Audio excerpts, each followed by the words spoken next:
noite, querido. Deus te abençoe. Deus abençoe a sua casa. Deus abençoe a sua família. Que Deus abençoe a sua vida em nome de Jesus. Estamos de volta em mais uma quinta-feira, culto da palavra, aqui pela New Hope, Aba, Boston. Somente online por enquanto. Anote aí, deixe isso reservado aí semanalmente, toda quinta-feira, às 7h30 p.m., nosso culto da palavra aqui, e eu quero que você se sinta faminto cada dia mais por desejar, por aprender mais a palavra de Deus. É o culto da palavra, e eu quero confessar para você, eu aguardo ansiosamente, quinta após quinta, semana após semana, para poder compartilhar com você a palavra de Deus. Eu amo fazer isso. Já há 30 anos, meu prazer é servir a igreja de Jesus por um bom tempo, ao redor de muitos países no mundo, pelo Brasil, e agora aqui para você, sua casa, sua família, nesse ministério que o Senhor nos confiou. Então é o meu prazer compartilhar com você. Minha oração é que você também se encha de expectativa para receber a palavra de Deus. Amém? Antes de continuarmos o nosso estudo de cada semana, eu quero que você abra sua Bíblia agora no livro de Salmos, por favor. Salmos de número 84. E encontre aí os versículos 10, 11 e 12. Salmos 84, versículos 10, 11 e 12. Glória a Deus. Vamos à palavra de Deus. Porque vale mais um dia nos teus átrios do que 1000 em qualquer outro lugar. Preferiria estar à porta da casa do meu Deus, a habitar nas tendas dos ímpios. Porque o Senhor Deus é um sol e escudo. O Senhor dará graça e glória. Não retirará bem algum aos que andam na retidão. Senhor dos exércitos, bem-aventurado o homem que em ti põe a sua confiança. Maravilhoso texto no livro de Salmos, e isso nos encanta, porque é debaixo desta palavra que nós vamos dizimar e ofertar na casa de Deus. O texto que eu li, esses 3 versículos aqui do Salmos 84, fala sobre a provisão e a proteção total que recebemos de Deus, daquele a quem nós confiamos e quem amamos. A Bíblia diz que Ele é um Deus de total provisão, total proteção. A provisão dele é total no processo de salvação. A provisão dele é total porque envolve saúde, envolve proteção, envolve libertação, envolve paz, envolve segurança, envolve prosperidade. A Bíblia diz no verso de número 12 que bem-aventurado é o homem que põe a sua confiança no Senhor, porque ele desfrutará desta presença, porque o Senhor lhe dará graça e glória. Bendito seja o nome do Senhor. É por isso que nós vamos agora dizimar e ofertar com alegria online, aí onde você está. Deixa eu falar com você aqui.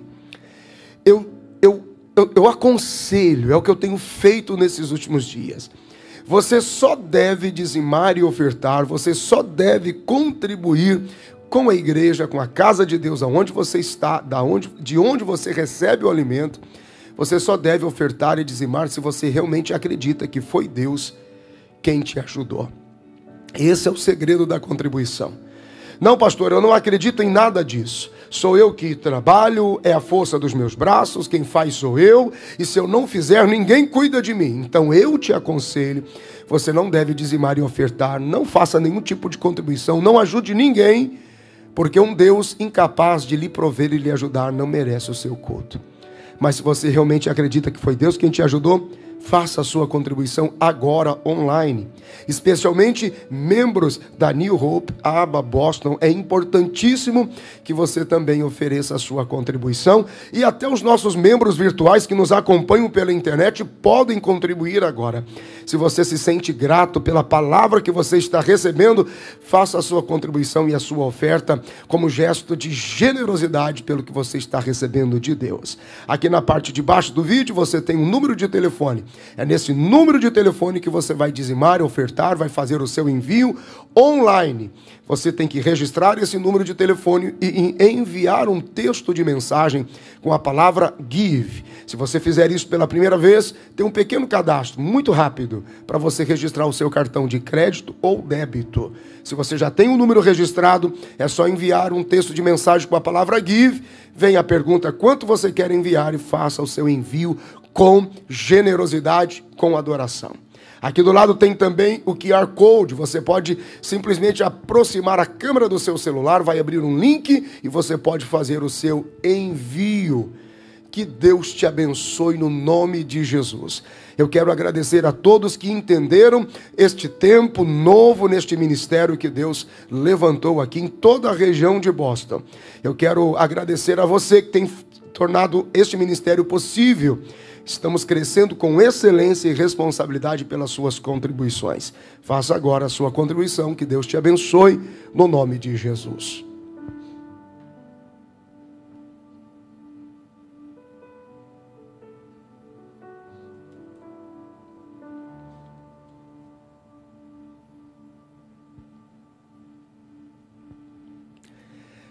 Graças a Deus, que Deus te abençoe, obrigado pelo seu gesto de generosidade.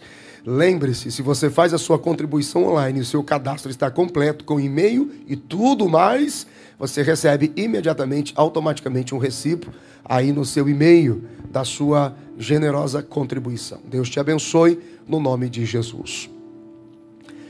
Estamos estudando a Epístola Universal de João. Estamos na primeira Epístola Universal de João, capítulo por capítulo, versículo por versículo, estudando a Bíblia, crescendo com a palavra de Deus. E hoje eu quero que você abra, por favor, a primeira Epístola de João, no capítulo de número 3. E se o tempo nos permitir, vamos todo o capítulo, do versículo 1 ao versículo de número 24. Importantíssima reflexão. Esse capítulo fala sobre os filhos de Deus. Não, porque eu sou filho de Deus. Será que todos são realmente filhos de Deus? E essa transição de criatura para filhos de Deus, ok? Então nós temos aqui a doutrina bíblica, segundo João, na sua primeira epístola universal, no capítulo de número 3, os filhos de Deus. Eu convido você agora, por favor, abra a sua Bíblia, pegue caneta e papel e faça as suas observações. Não tenha medo de escrever na sua Bíblia, de fazer anotações na sua Bíblia, para você aprender também com as suas próprias observações, tá bom? Vamos lá. Primeira Epístola Universal de João, capítulo de número 3, versículo de número 1. Vede com grande amor nos tem concedido o Pai, que fôssemos chamados filhos de Deus. Por isso o mundo não nos conhece, porque não o conhece a Ele. Amados, agora somos filhos de Deus, e ainda não é manifestado o que havemos de ser. Mas sabemos que quando Ele se manifestar, seremos semelhantes a Ele, porque assim como é, o veremos. E qualquer que nele tem esta esperança, purifica-se a si mesmo, como também ele é puro. Qualquer que pratica o pecado também transgride a lei, porque o pecado é a transgressão da lei. E bem sabeis que ele se manifestou para tirar os nossos pecados, e nele não há pecado. Qualquer que permanece nele não pratica o pecado. Qualquer que permanece em pecado não o viu nem o conheceu. Filhinhos, ninguém vos engane. Quem pratica a justiça é justo, assim como ele é justo. Quem pratica o pecado é do diabo, porque o diabo peca desde o princípio. Para isso se manifestou o Filho de Deus, para desfazer as obras do diabo. Qualquer que é nascido de Deus não permanece em pecado, porque a sua semente permanece nele, e não pode pecar, porque é nascido de Deus. Nisto são manifestos os filhos de Deus e os filhos do diabo. Qualquer que não pratica a justiça e não ama seu irmão, não é de Deus. Porque esta é a mensagem que ouviste desde o princípio, que nos amemos uns aos outros. Não como Caim, que era do maligno e matou o seu irmão. E por que causa o matou? Porque as suas obras eram más e as de seu irmão justas. Meus irmãos, não vos maravilheis se o mundo vos odeia. Nós sabemos que passamos da morte para a vida, porque amamos os nossos irmãos. Quem não ama o seu irmão, permanece na morte.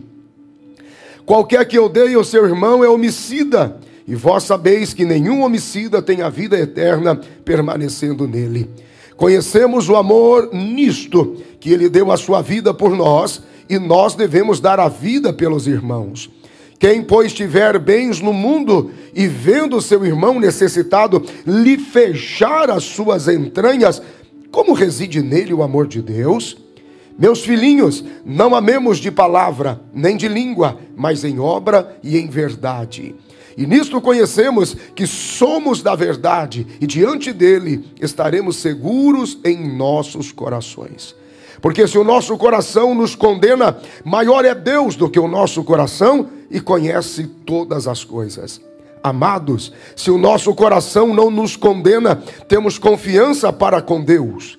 E qualquer coisa que lhe pedirmos, dele a receberemos, porque guardamos os seus mandamentos e fazemos o que é agradável à sua vista. E o seu mandamento é este, que creiamos no nome do seu Filho Jesus Cristo, e nos amemos uns aos outros, segundo nos deu o seu mandamento. E aquele que guarda os seus mandamentos, nele está, e ele nele. E nisto conhecemos que ele está em nós, pelo Espírito que nos tem dado. Graças a Deus. Quantos podem dizer amém? Aleluia! Vamos estudar agora, versículo por versículo. Vamos entender o propósito desta poderosa doutrina que João nos deixa a respeito dos filhos de Deus. Volte para o versículo de número 1, veja o que a Bíblia está dizendo. Vede quão grande amor nos tem concedido o Pai, que fôssemos chamados filhos de Deus. Por isso, o mundo não nos conhece, porque não conhece a Ele. O amor do Pai, este grande amor, se você quiser, pode anotar aí, é esta adoção que recebemos por intermédio de Jesus. Esse é o grande amor do Pai, que no processo da reconciliação, justificação, regeneração, reconciliação, o amor de Deus demonstrado na cruz por Cristo Jesus por nós, nos reconciliando com Ele. Então, que amor é esse, ou que grande amor é esse? É o amor da adoção. Foi o êxito e o sucesso do trabalho expiatório de Cristo Jesus na cruz do Calvário. Bendito seja Deus. Jesus teve o ato expiatório na cruz para a manifestação do amor do Pai. Este é o grande amor do Pai. Foi este o amor do Pai que por Cristo Jesus e a sua morte, o seu sacrifício, nos tornou seus filhos. E em consequência, ou como resultado, por Cristo Jesus, passamos a ter os mesmos direitos por Cristo Jesus, como Filho de Deus, e nós agora, por adoção, por amor, pelo grande amor de Deus, também com direitos como Jesus na condição de filho. Por essa razão, uma vez que nos tornamos, pela adoção, pelo grande amor, filhos de Deus, também consequentemente, pelo fato do amor de Deus não estar em todos no mundo, nos tornamos desprezados, porque o mundo não conhece este amor por Cristo Jesus. Logo, nos faz desprezo para o mundo, porque o mundo não conhece. Então lembre-se, o grande amor de Deus, o grande amor do Pai, é essa graça de adoção que nos fez filhos de Deus por Cristo Jesus. Diga glória a Deus. Olha o versículo de número 2 agora. Amados, agora somos filhos de Deus, e ainda não é manifestado o que havemos de ser.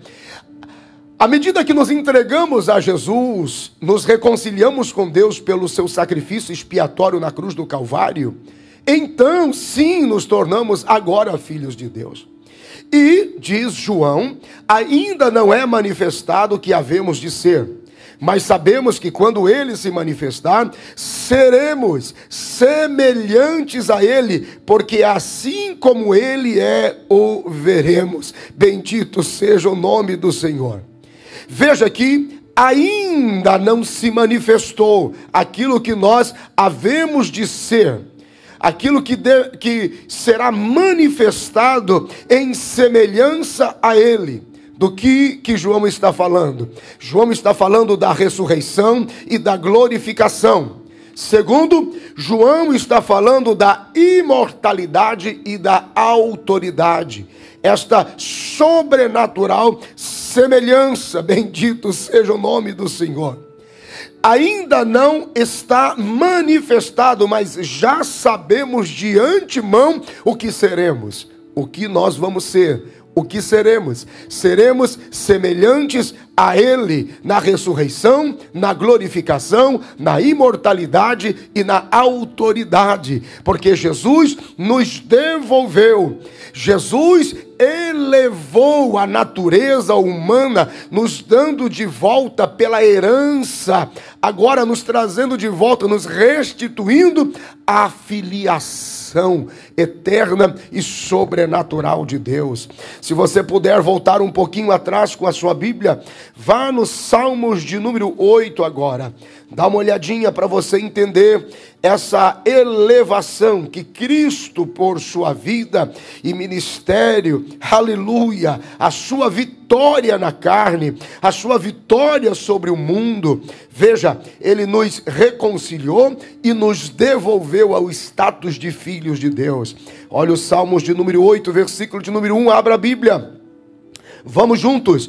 Ó Senhor, Senhor nosso, quão admirável é o teu nome em toda a terra, pois puseste a tua glória sobre os céus. Tu ordenaste força da boca das crianças e dos que mamam por causa dos teus inimigos, para fazer calar ao inimigo e ao vingador. Quando vejo os teus céus, obra dos teus dedos, a lua e as estrelas que preparaste, que é o homem mortal para que te lembres dele, e o filho do homem para que o visites, pois pouco menor o fizeste do que os anjos, e de glória e de honra o coroaste. Fazes com que ele tenha domínio sobre as obras das tuas mãos. Tudo puseste debaixo de seus pés. Bendito seja o nome do Senhor. Foi por Cristo, por intermédio de Cristo, que o homem foi elevado, ou o homem foi trazido de volta à sua posição de honra. Glorificado seja o nome do Senhor. Porque assim como ele é, o veremos, e assim como ele é semelhante a ele, nós seremos pela ressurreição, pela glorificação, nós seremos pela imortalidade, pela autoridade nele, por ele e para a glória dele. Diga graças a Deus. Vamos estudar a Bíblia, vamos seguindo. Versículo de número 3, nós estamos na primeira epístola de João Universal, capítulo de número 3, verso 3 agora. E qualquer que nele tem esta esperança, purifica-se a si mesmo. Essa expressão também significa, veja, qualquer que nele tem esta esperança, purifica a sua alma. Purifica a sede da sua consciência e memória, como também ele é puro. Bendito seja o nome do Senhor. Na esperança de sermos como Ele é, porque é isto que João está dizendo. Isto é um privilégio que nos foi dado, a esperança de sermos como Ele é, de experimentarmos esta semelhança, a semelhança do Altíssimo. Veja que é por esta razão que o diabo odeia você, odeia a igreja.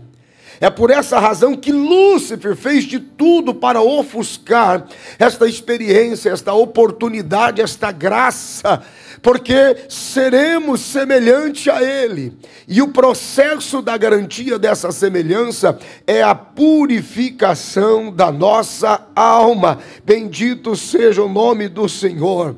É a purificação da nossa consciência, é o reconhecimento do privilégio, é a cura das nossas memórias, é a cura das nossas emoções, é quando nós nos sentimos completamente plenos em Deus, e nenhum outro nível de emoção negativa, destrutiva, é capaz de nos parar no processo de adorá-lo e de servi-lo, manifestando que, semelhante a Ele, vamos nos tornando pelo sacrifício da cruz do Calvário. Isso é extraordinário, bendito seja Deus.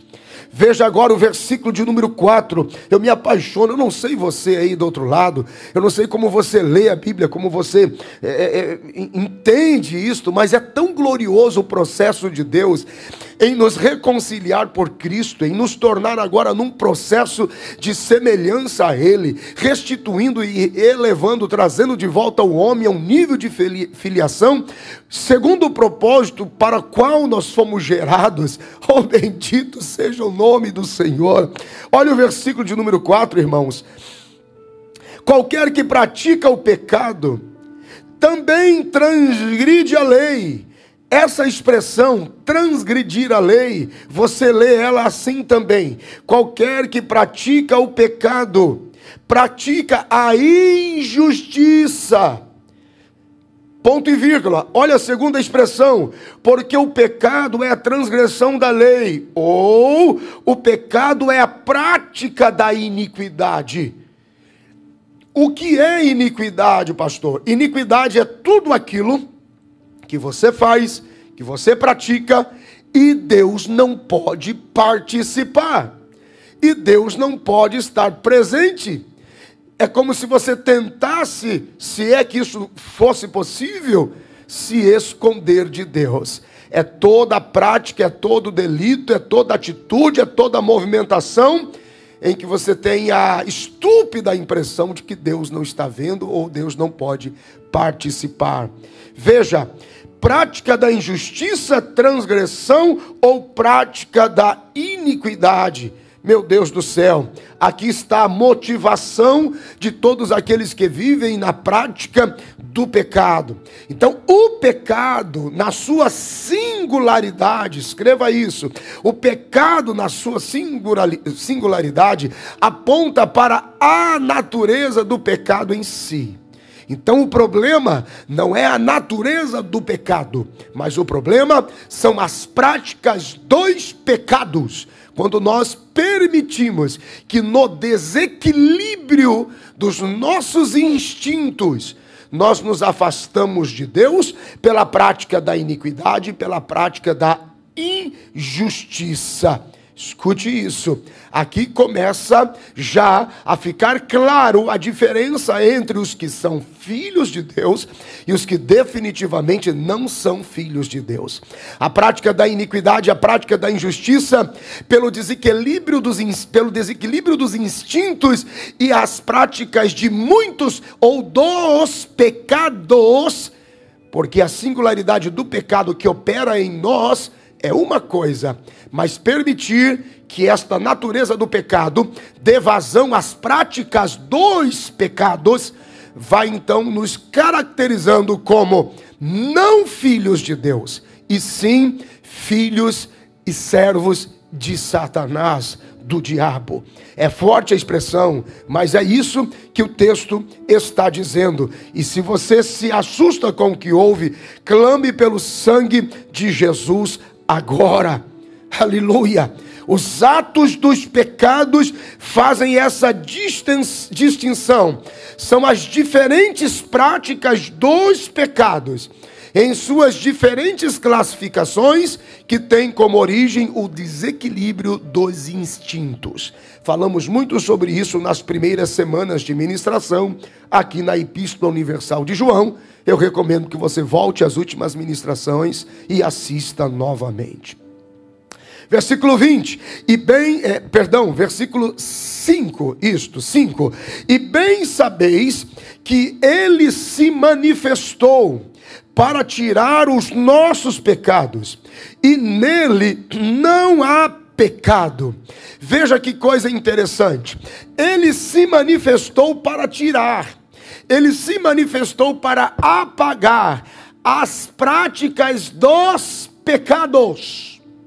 Perceba que o texto não está dizendo que ele se manifestou para tirar o pecado, porque isto é um processo de sepultamento. No processo do batismo, o velho homem morre para que o novo homem surja, porém o corpo do pecado permanece na sua natureza, até que pelo processo da morte e da ressurreição no último dia. Ou seja, o processo então se completa no corpo, aonde a natureza do pecado que habita no corpo deixará de existir para sempre.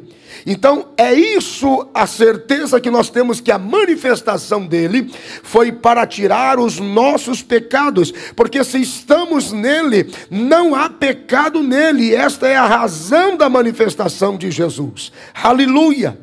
Ele se manifesta no corpo para vencer no corpo os pecados, ou o desequilíbrio dos instintos, e ele triunfa no seu próprio eu. Ele vence no seu próprio eu.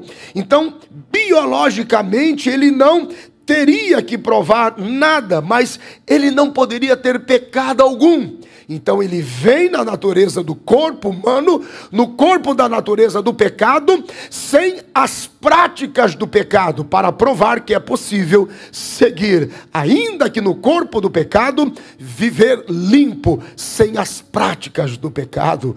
Ele e nele não há pecado, e não houve.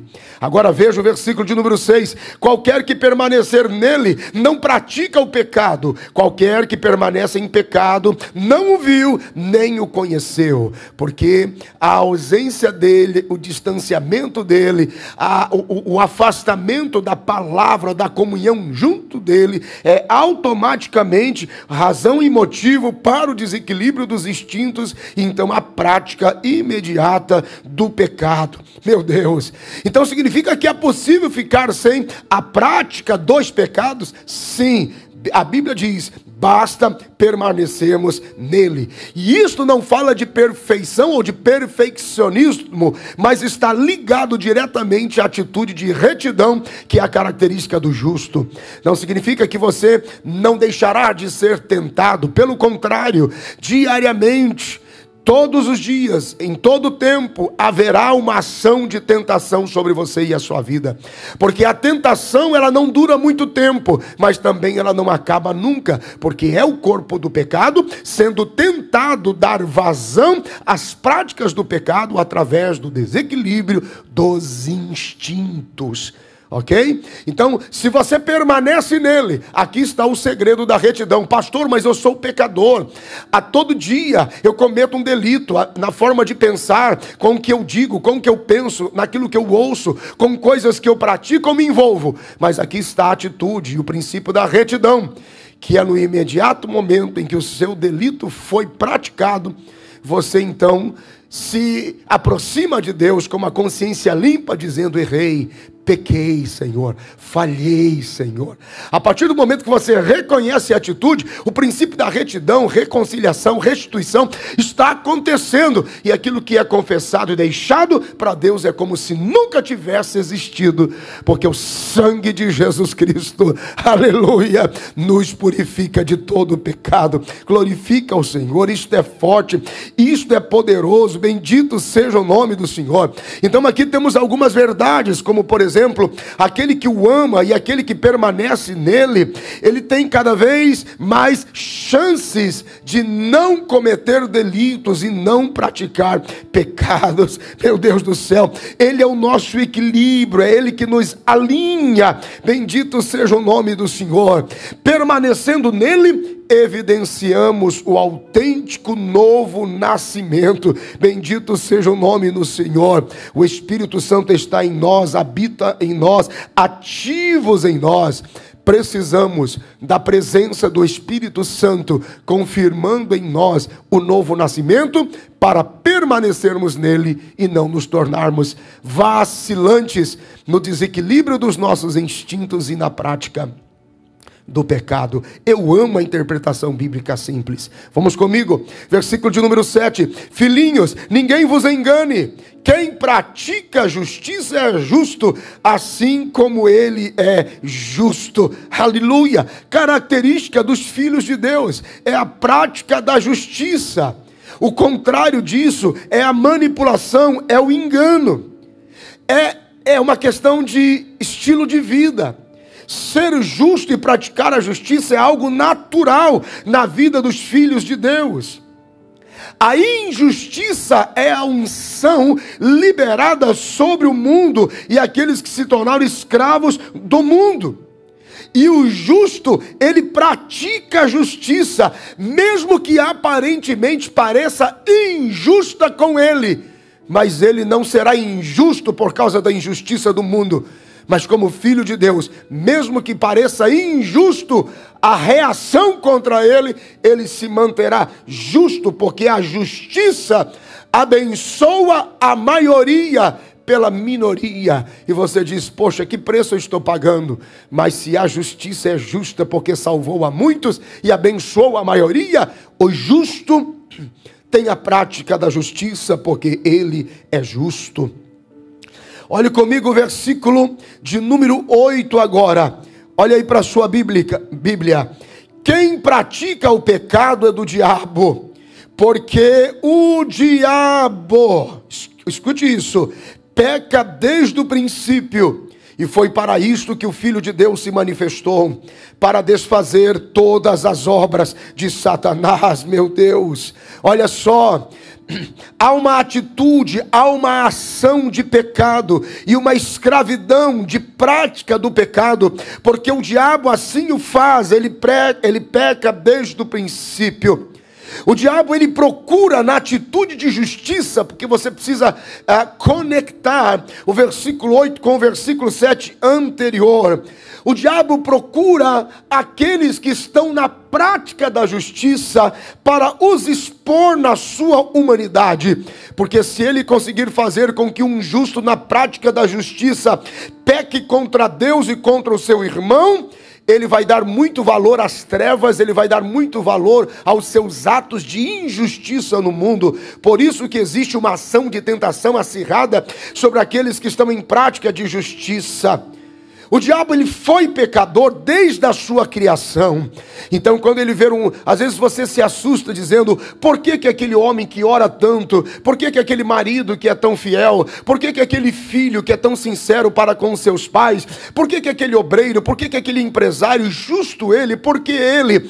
A tentação é muito mais acirrada sobre aqueles que têm por cultura e naturalidade a prática da justiça, porque o diabo sabe que se ele conseguir comprometer a prática de um justo, na sua prática de justiça, ele vai promover a sua unção de injustiça no mundo e as trevas com muito mais evidência. Ele vai dizer, isto é o meu sucesso, é fazer o justo pecar. O imundo, o ímpio, o pecador por natureza, o não arrependido em sinceridade, o religioso que se mascara, aquele que se disfarça de justiça, não. O diabo não se preocupa com essa gente, mas ele se preocupa muito mais com aquele que está naturalmente na prática da justiça, porque ele peca desde o princípio. Meu Deus, o sangue de Jesus nos purifica de todo pecado.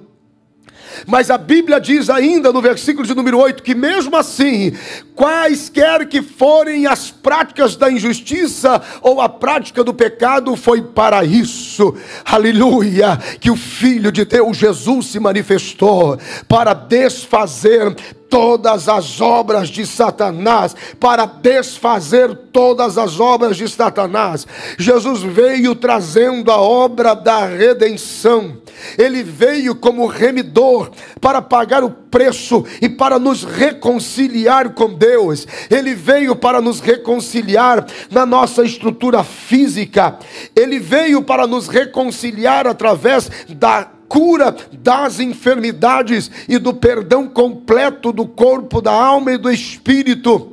Ele veio para nos reconciliar com Deus e manifestou o seu amor através das boas novas do Evangelho e da sua vida, que pregou e viveu como manifestação poderosa do reino de Deus. Ele veio para desfazer toda influência demoníaca na mente, na alma, no coração. Ele veio para reconciliar o homem e quebrar todo desequilíbrio psicológico, todo desequilíbrio emocional, toda influência, toda depressão, toda esquizofrenia, todo pânico. Ele veio como um novo e vivo caminho, pela manifestação do seu Espírito eterno, desfazer as obras de Satanás. Ele veio para nos reconciliar, nos trazer de volta, nos elevar à presença de Deus. Ele veio para nos fazer outra vez dignos de vida abundante, nos reconciliando com Deus para bens, para dons, para herança.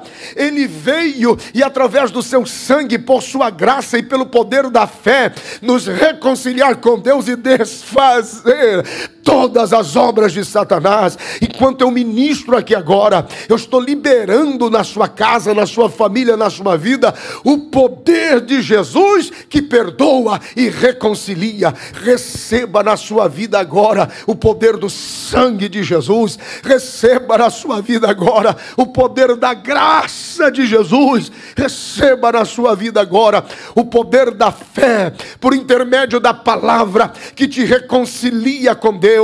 Pastor, eu fiquei exposto na minha prática de justiça. O diabo, com tentação sobre mim, se aproveitou. Pois bem, seja desfeito agora da sua vida toda obra do diabo agora, pelo poder do nome, do sangue de Jesus, pelo poder da palavra, porque foi para isso que o Filho de Deus se manifestou. Aleluia! Bendito seja o nome do Senhor. Seja reconciliado com Deus agora, no espírito, na alma e no corpo, para a glória de Deus. Oh, bendita esperança! Bendita palavra de Deus. Versículo de número 9. Qualquer que é nascido de Deus não permanece em pecado, porque a sua semente permanece nele, e não pode pecar, porque é nascido de Deus. O poder de um novo nascimento, o poder do genuíno e novo nascimento, é o poder de transformação sobrenatural e de absoluto controle e domínio sobre as reações carnais. O grande segredo é o novo nascimento. As reações naturais do indivíduo se baseiam no seu temperamento em particular. Cada ser humano tem a sua reação, a sua manifestação. Todos reagem de alguma forma. Escute, todos reagem de alguma forma, de formas diferentes, mas não se engane, o resultado é o mesmo. Não é porque você é mais discreto no seu pecado que você não está tendo o mesmo resultado. Não é porque o outro ficou mais exposto e ficou claro que ele é humano e pecador, que você, no seu silêncio e no seu pecado secreto mental, não terá o mesmo resultado, ou o resultado não será o mesmo, que é a prática da iniquidade, ou na mente, no seu silêncio, também desejar ou evidenciar, através do desequilíbrio dos seus instintos, aquilo que Deus não pode participar. Então, somos diferentes nas manifestações, nas reações, como seres humanos. Nosso temperamento é diferente. Aquilo que se faz de formas diferentes. Cada um tem a forma de reagir, mas não se engane, porque o resultado é o mesmo. Agora, a Bíblia diz que quando nascemos de novo, a semente de Deus é plantado no nosso espírito. Escute isso. A semente de Deus está depositado naquilo que a gente também chama de um celeiro do espírito humano. O Espírito de Deus é o celeiro do espírito humano. E a terra boa, aonde esta semente deve ser plantada na profundidade, é a alma. Porque a semente, enquanto apenas no coração, o coração é terra remexida. O coração é terra remexida que precisa ser trabalhada até que encontre a profundidade da alma e a semente seja lá depositada. A alma está ligada diretamente com o intelecto e a capacidade de registro emocional, de memória, de ação, de reações. Jesus fala na parábola do semeador que aquele que ouviu a palavra e recebeu com alegria, mas não encontrando profundidade, simplesmente desistiu de Deus. E ele diz que aquele que recebeu a palavra com alegria, sem profundidade, foi a que recebeu e colocou somente no coração. Mas o coração, ele passa por um processo de ser remexido, de ser tratado, de ser escavado. A alma é a terra boa onde a semente de Deus deve ser plantada. Muitas pessoas que nasceram de novo, que receberam o Espírito Santo, até hoje não deram frutos dignos de arrependimento. Por quê? Porque a semente de Deus não foi plantada na profundidade da sua alma, está na superfície rasa do coração. A pessoa ouve a palavra com alegria, mas não tem prática de justiça, de arrependimento, gente. Escute, é isso que o texto está dizendo. Você recebe a palavra, vem pelo ouvir, desce ao coração, mas tem que encontrar raiz na profundidade da alma, porque é lá que a semente de Deus precisa ser plantada, porque a alma é a terra profunda do indivíduo, e o coração é o que a gente chama de terra abatida ou terra removida. Enganoso é o coração do homem, por isso a semente precisa ir na profundidade da alma. A semente precisa atravessar a terra batida, precisa atravessar a terra remexida, ela precisa encontrar a profundidade da alma e ali ser depositada, para que então os frutos sejam frutos de justiça, sejam frutos dignos de arrependimento. Bendito seja o nome do Senhor, diga graças a Deus. Versículo de número 10, vamos lá. Nisto são manifestos os filhos de Deus e os filhos do diabo. Qualquer que não pratica a justiça e não ama o seu irmão, não é de Deus. Isto é um dos textos mais fortes aqui na epístola. Simples assim. Não ama seu irmão, não perdoa, é filho do diabo, diz a Bíblia. Pastor, pelo amor de Deus, tem misericórdia. Mas é isso que o texto está dizendo. Se nós não temos frutos dignos de arrependimento, se a semente de Deus não encontrou a profundidade da nossa alma, se estamos ainda na superfície e na terra remexida de um coração que não libera, não perdoa e não ama, a Bíblia diz, essa é a diferença. Se você não entendeu o texto, leia de trás para frente. Quem não ama o seu irmão está ausente da prática da justiça e por isso é filho do diabo. E jamais se manifestará como filho de Deus. Porque é assim que os filhos de Deus se manifestam. Eles são diferentes dos filhos do diabo. Os filhos de Deus amam, praticam a justiça e liberam as pessoas dos seus delitos. Ah, pelo amor de Deus, meus irmãos. Não, gente. Ou então nós temos que esquecer essa coisa de Bíblia, esquecer essa coisa de Deus. Se um novo e vivo caminho aberto por Cristo foi pelo poder do perdão, quem somos nós para não perdoar? Quem somos nós para não perdoar, minha gente? Eu sei que quando eu falo de perdão, eu não estou falando de uma crise de amnésia, que você é ofendido, ferido, machucado, e você diz, eu nem lembro mais. Não, perdão não é esquecer, pelo contrário, perdão é ter a capacidade de lembrar e não doer e não sofrer mais. Perdão é cicatriz fechada, não ferida aberta. Perdão não é ser vítima, mas é assumir o controle da situação e dizer: não é você quem me diz o que eu vou ser, é eu quem estou te dizendo, eu serei feliz independente da sua dor, eu te libero. Perdão.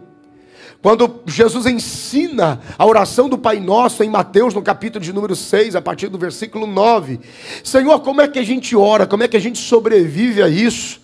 E ele diz assim: vocês vão orar assim: Pai nosso que estás no céu, santificado seja o teu nome, venha a nós o teu reino, seja feita a tua vontade, assim na terra como no céu.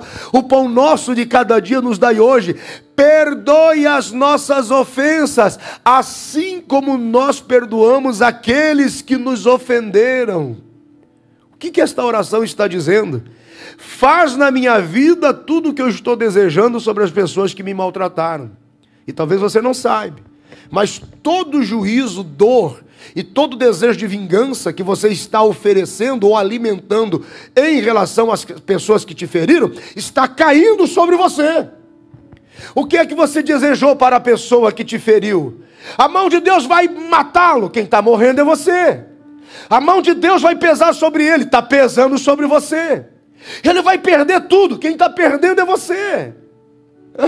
É isso mesmo. Ele vai ficar exposto e em crise. Quem está em crise é você, percebe? Por quê, pastor? Continuidade dos versículos. Porque se você não perdoar os homens as vossas ofensas, o vosso Pai que está no céu não perdoará as vossas. Percebe? Quando vocês perdoam, o vosso Pai perdoa. Quando vocês não perdoam, o vosso Pai não perdoa. Por quê? Porque é impossível desfrutar do perdão de Deus sem passar pelo filtro de perdoar alguém, sem passar pelo filtro de amar alguém. Ninguém ama a Deus espiritualmente. Ah, eu amo o Pai. Ah, como eu te amo, Pai. Odiando o seu irmão? Não. Impossível. Amar a Deus sobre todas as coisas. E um outro mandamento semelhante a esse é amar ao próximo como a ti mesmo. Porque quem odeia o seu irmão e não perdoa é filho de Satanás. Não dá. Deus não é Deus de confusão.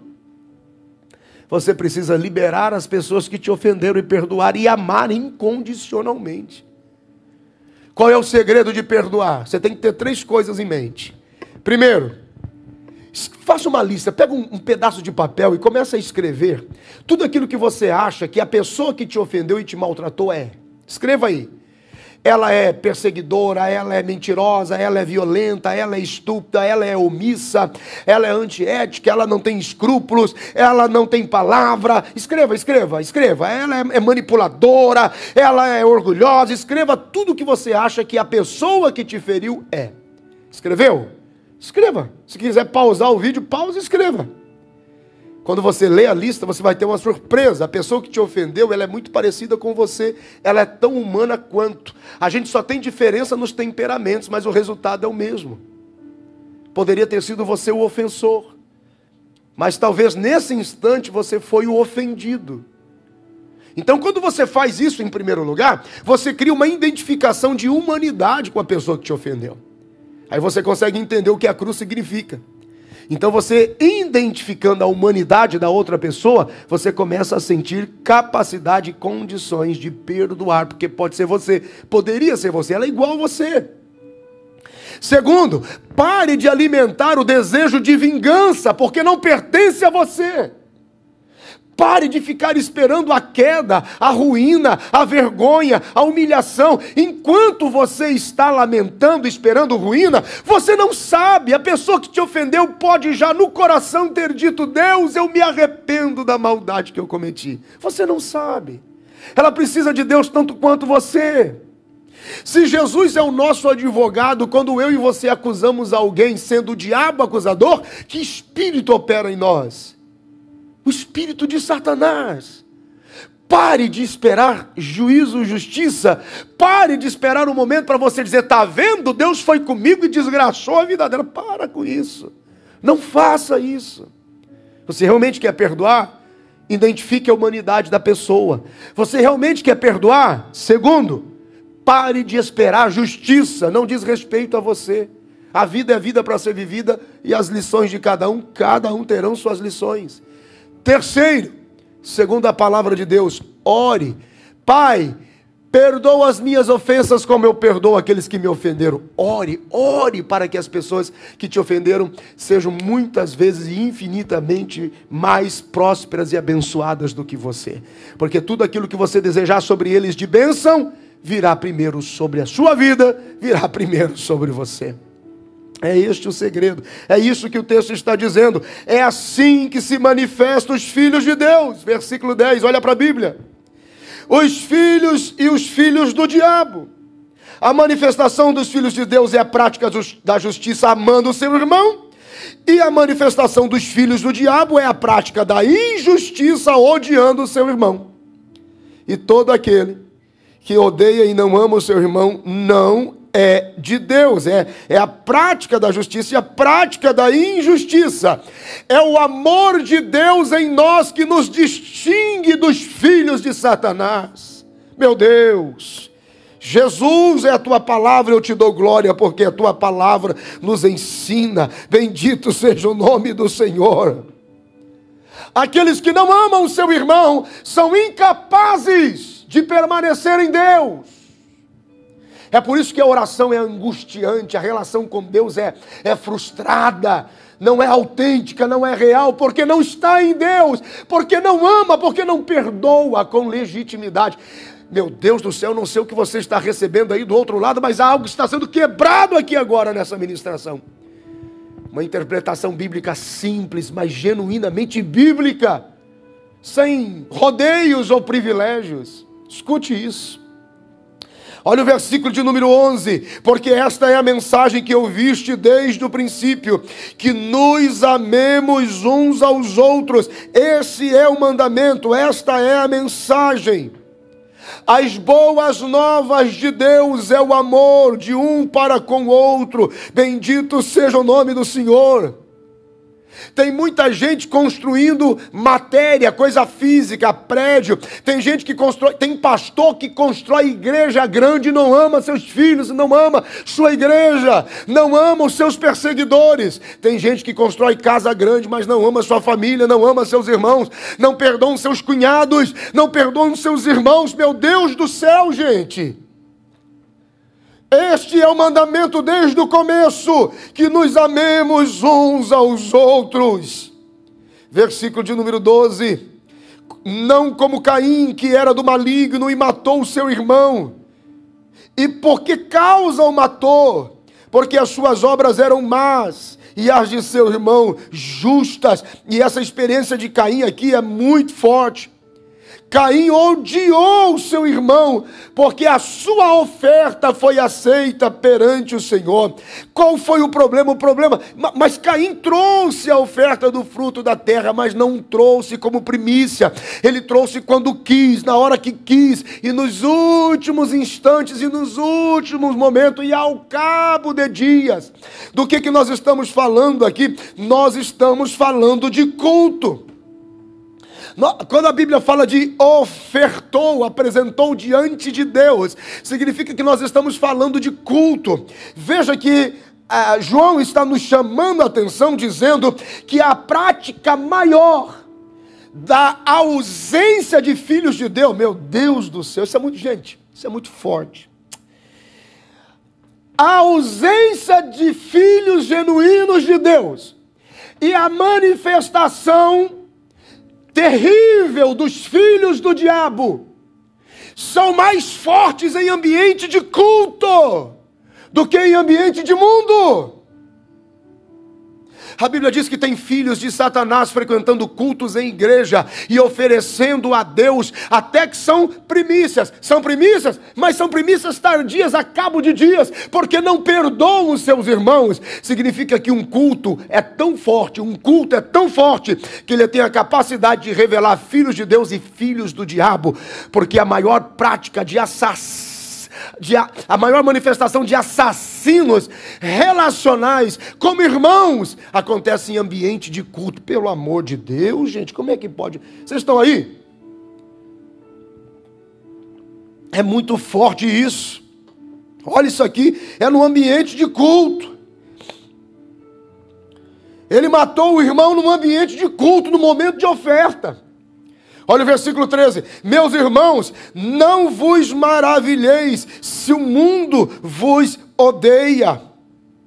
Ele está dizendo, é da natureza do mundo odiar vocês. Mas não é da natureza de um filho de Deus odiar seu irmão. Ele está dizendo, o mundo não me conhece porque não tem o meu espírito. Então é natural que por não me conhecer e não ter a semente do meu espírito, não vos ame, não vos compreenda. Agora o que não é natural, são irmãos, filhos do mesmo pai, ter natureza de Satanás e natureza de Deus. Isso é uma manifestação de culto, ou é uma revelação em ambiente de culto. Olha o versículo de número 14. Nós sabemos que passamos da morte para a vida, porque amamos os nossos irmãos. Porque quem não ama o seu irmão, permanece na morte. Ou seja, amar o seu irmão e perdoar, é ter direito e acesso à imortalidade diante de Deus. Porque aquele que não ama o seu irmão e não perdoa, para Deus é como morto. A igreja, irmãos, infelizmente está cheia de zumbi espiritual. Zumbi espiritual, mortos vivos, que dizem amar a Deus, mas mentem, porque não amam o seu irmão. Porque aquele que ama o seu irmão passa da morte para a vida. Ou seja, nós temos acesso à imortalidade. Olha o versículo de número 15. Qualquer que odeie o seu irmão é homicida, é assassino. E vós sabeis que nenhum homicida tem a vida eterna. Nenhum homicida permanece nele. Caim recebeu este sinal de Deus. Ele não morreu imediatamente porque estava fora do tempo. Mas a vida não permaneceu mais em Caim. É assim que as pessoas que não perdoam o seu irmão e não amam o seu irmão vivem na sua relação com Deus. Você não caiu ainda, o seu corpo ainda está de pé. Você consegue vir para o culto, você consegue trabalhar, você consegue comprar e vender, mas não tem vida em você. É isso. É isso que a Bíblia está dizendo. Que quem não ama o seu irmão e não perdoa o seu irmão não é filho de Deus, é filho de Satanás.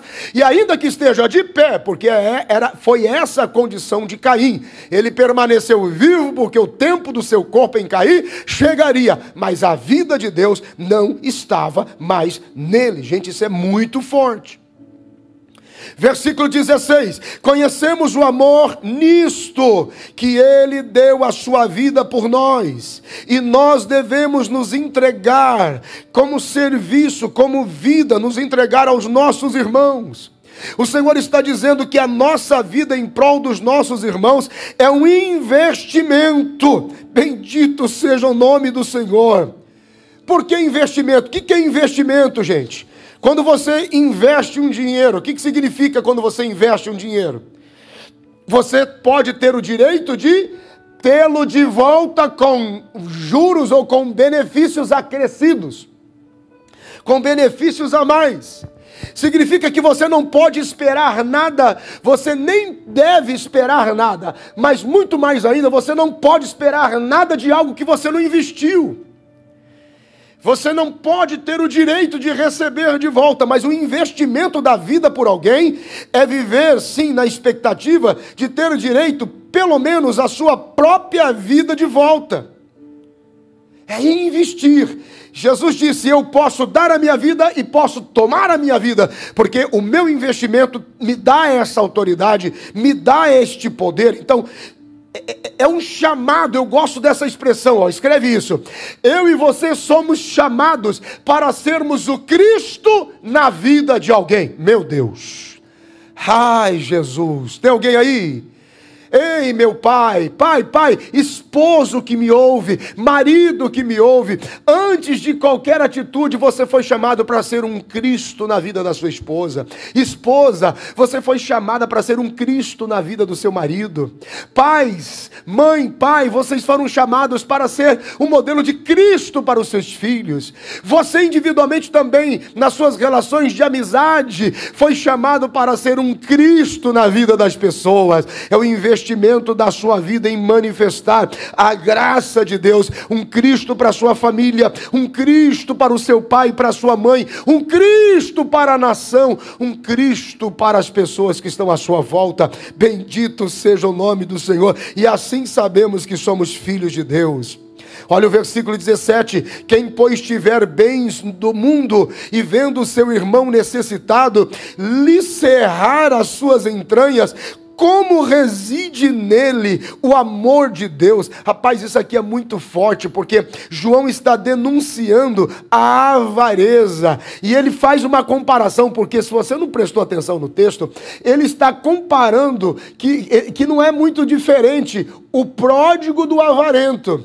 Todo avarento tem um pouco do pródigo, e todo pródigo tem um pouco do avarento. É o poder da avareza. O que é o avarento? A pessoa avarenta, que guarda tudo, protege tudo, não dá nada para ninguém, não ajuda ninguém. Todo avarento não crê no seu futuro. É isto, escute. O avarento não acredita no futuro. Ele acha que a vida dele se resume ao presente. Logo, ele não confia em Deus. Percebe? O avarento nunca será rico, o rico sempre será o econômico e aquele que administra, porque o avarento sempre será pobre. Eu vou falar de novo, o avarento sempre será pobre, porque ele ajunta para hoje, ele ajunta para esse momento, ele ajunta para esse presente, ele não acredita no futuro. Mas o econômico que administra, ele é rico, porque ele não tem só hoje, mas ele tem provisionado para o amanhã e para o futuro. Você está me entendendo? Diga alguma coisa aí. O avarento, gente, escute isso, isso é muito forte. Toda pessoa avarenta sempre irá experimentar as mesmas preocupações que um pobre miserável tem. Ah, meu Deus do céu. O pobre tem a preocupação de não ter hoje e não ter sempre, e de não ter em quantidade ou quando terá de novo. O avarento não é diferente, ele tem as mesmas preocupações de um pobre miserável, porque ele esconde tanto, ele guarda tanto, ele protege tanto para o hoje, que ele vive o estresse de não saber se realmente vai ter amanhã, porque ele não investe a nível de futuro. O avarento, ele vai amontoando tudo que ele precisa num lugar só e não compartilha com ninguém. E o pródigo, ele gasta tudo que tem. Agora, a diferença é que o pródigo gasta tudo que tem e prejudica somente a ele mesmo. O avarento guarda tudo que tem, prejudicando a si mesmo e as pessoas que por necessidade poderiam ser alcançadas se houvesse um gesto de misericórdia e compaixão. Porque aquele que pode fazer o bem não faz, peca, diz a Bíblia. Escute isso, gente, é muito forte. Então, existem muitos pródigos no espírito de avarento e muitos avarentos com espírito de pródigo. O avarento, ele tem a infelicidade de ter muito e nunca lucrar em nada. Porque ele guarda tanto que ele não consegue ver, ele não consegue ter a iniciativa de investimento de futuro para lucrar com responsabilidade. O avarento guarda o seu tesouro como se não fosse seu. Ele se serve do seu próprio tesouro como se fosse do outro. É uma vida escrava sem condição. Os pródigos, eles dispensam o seu tesouro como se fossem viver muitos anos depois. E os avarentos guardam o seu tesouro como se nunca mais fossem viver nessa vida. Ah, meu Deus do céu. Tem alguém aí? O homem genuinamente próspero em Deus, Salmos de número 112. O homem genuinamente próspero em Deus sabe que ele foi escolhido por Deus para ser um depósito das grandezas de Deus e o socorro para os menos favorecidos. Não significa que você tem que sair por aí rasgando dinheiro e jogando dinheiro pelas valetas, jogando dinheiro pelas ruas, não. Mas se Deus lhe deu e Deus lhe concedeu, identifique ações solidárias, de misericórdia, de compaixão. Aquele que é próspero no Senhor não empresta, ele dá. E você se torna depósito das grandezas de Deus, que está à disposição de Deus para que Deus seja glorificado. Porque todas as vezes que você separa do que você tem e dá ajuda, socorre, você vai ouvir do outro lado alguém dizer: Graças a Deus. Deus existe e enviou um dos seus anjos para me socorrer. Bendito seja o nome do Senhor. Versículo de número 18. Meus filhinhos, não amemos de palavra nem de língua, mas em obra e em verdade. Veja que ele está falando de aparência, anote aí. Ele está falando de linguagem e ele está falando de atitude e verdade. Por quê? Porque é assim que conhecemos os filhos de Deus: aparência, linguagem e atitude e verdade. Isto demanda relacionamento e convivência. Quando você convive com o Filho de Deus, ficará claro pelas atitudes, ficará claro pela linguagem, pela verdade, que é um filho de Deus. Assim também os filhos do diabo deixarão claro pela linguagem, pela atitude, pela aparência, que são filhos de Satanás. Olha o versículo 19, estamos quase concluindo. E nisto conhecemos que somos da verdade, e diante dele estaremos seguros em nossos corações, porque essa é uma palavra de consolo.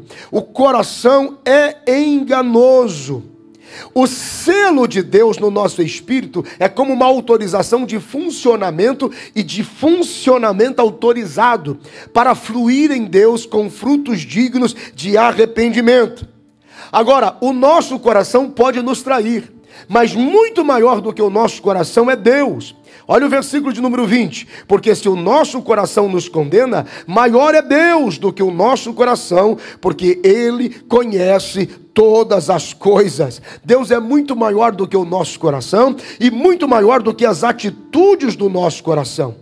O nosso coração, quando totalmente rendido, quando pertence a Deus, pelo bom depósito do seu Espírito Santo que habita em nós, nos dará a manifestação autêntica de um novo nascimento. Então, ainda que o nosso coração venha nos trair, maior é Deus que conhece todas as coisas.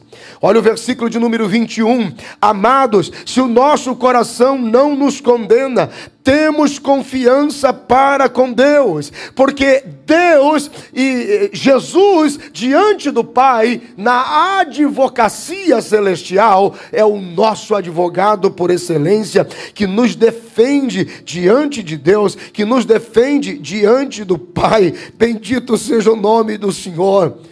O nosso coração sempre vai tentar nos trair, mas Deus é muito maior e é Ele quem nos dá garantia de perdão diante do arrependimento, da mudança de direção, da mudança de atitude. É um coração certificado por Deus. Olha o versículo 22, e qualquer coisa que lhe pedirmos, dele a receberemos, porque guardamos os seus mandamentos e fazemos o que é agradável à sua vista. O pedido ao Pai, em nome de Jesus, por um coração guardado, cheio do Espírito Santo, e a semente de Deus na profundidade da nossa alma, características e semelhanças de um novo nascimento, dá-nos o direito de acesso a Deus, para que as nossas orações sejam atendidas. São atitudes agradáveis aos olhos de Deus. Toda atitude, escreva essa frase aí agora, toda atitude agradável aos olhos de Deus equivale a plantar uma árvore no jardim de Deus, para muito em breve colher desses frutos e comer com abundância.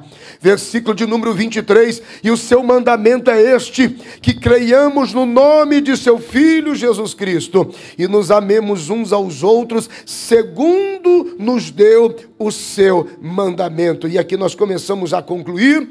O nome de Jesus, ele tem o poder tridimensional, porque o nome de Jesus é poderoso no céu, o nome de Jesus é poderoso na terra, e o nome de Jesus é poderoso até debaixo da terra.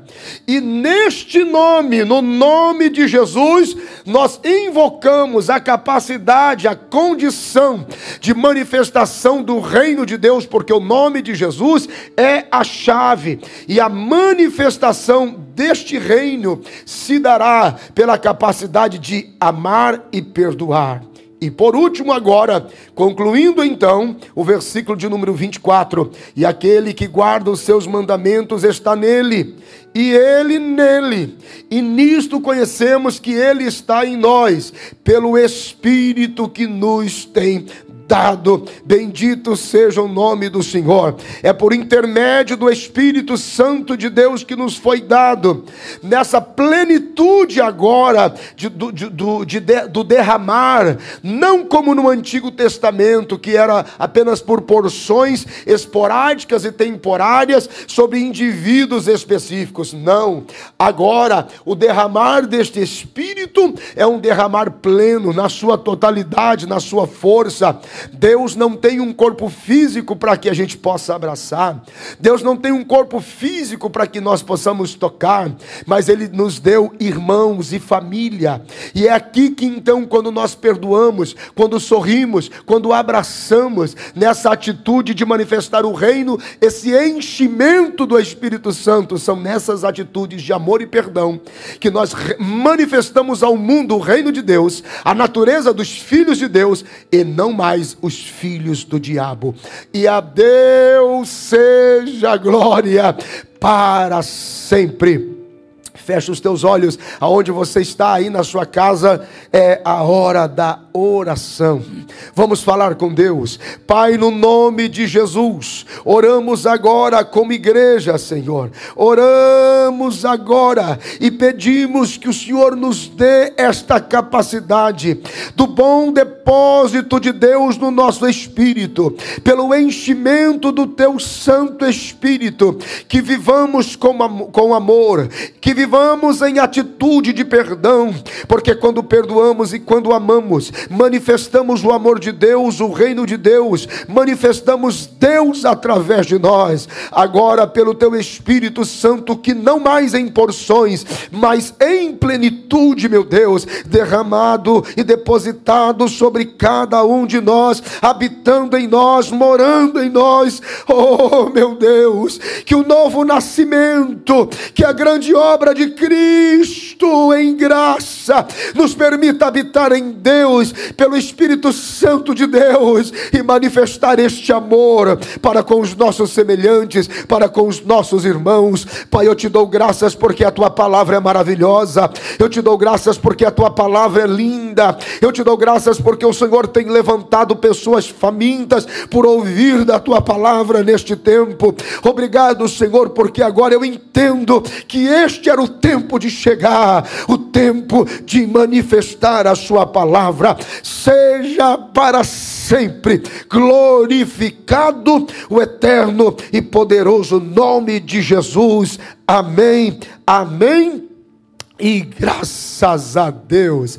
E assim nós concluímos mais um culto da palavra. Não esqueça, o culto da palavra acontece todas as quintas-feiras, somente online por enquanto. Todas as quintas-feiras às 7h30 p.m. Por favor, compartilhe com as suas redes sociais. Envie o link dessa transmissão para o maior número de pessoas que você puder. E não esqueça, nós nos reunimos presencialmente todos os domingos, às 6 p.m., às 6 da tarde, New Hope, Aba, Boston. Eu vejo você, eu espero você, eu, minha casa, minha família, na 355 da Franklin Street, em Melrose.